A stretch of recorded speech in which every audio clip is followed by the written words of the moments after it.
We have 3 children, 9, 8, and 6 years old. They are constant commotion and noise and a lot of hugs and love. They're loud, but they're perfect.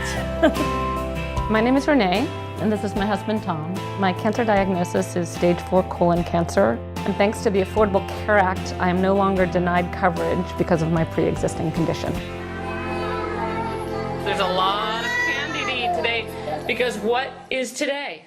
It's a bunny. Yeah. I remember the feeling, we knew we wanted 3 children, and we had our 3 children, and everything seemed perfect.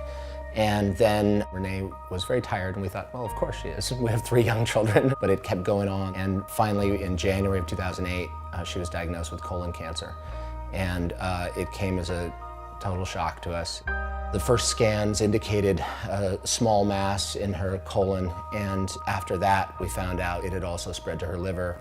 And so we were suddenly facing stage 4 colon cancer with 3 young children. Our world was just crumbling.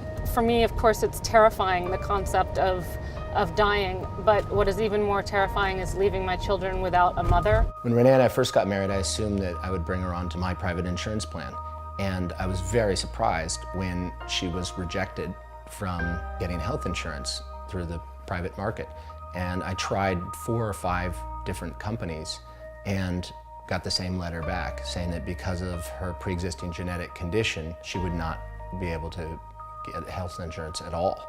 It felt wrong. You know, here I was, a mother of 3 young children taking care of this family, and I'm told for no reason that I can understand that I will not be covered for nothing that I had done other than to be born with a specific condition that led to cancer.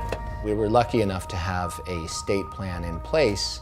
The problem was that it was limited to $75,000 a year maximum, and after that, it was completely out of pocket. We went through $75,000, which we quickly learned you could go through with 1 hospital stay. We worried about every scan that I did. We didn't know how much it would cost, so we panicked. We worried if I had to do a surgery, if I had to do a chemotherapy, how much that would cost us. Renee had to go without adequate health coverage for 3.5 years before the Affordable Care Act changed the law and pre-existing conditions would no longer be discriminated against.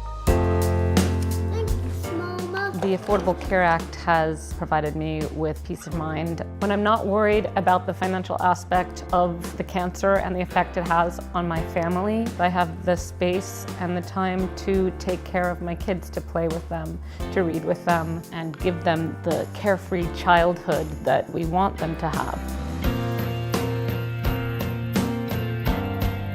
I think some of the misconceptions about the Affordable Care Act are based on people's idea that it's always serving someone else. It's going to be for someone that they don't know and has no bearing on their life. And I want to say to them, wait a second, this is for you. This could happen to your family. Your children. You recognize it's for you, it's for them, it's for all of us. It feels personal. It feels really personal. This actually impacts people every day. It's not just a political item. This is real. People live and die because they have health care. The only humane thing to me is to allow everybody equal access to health care.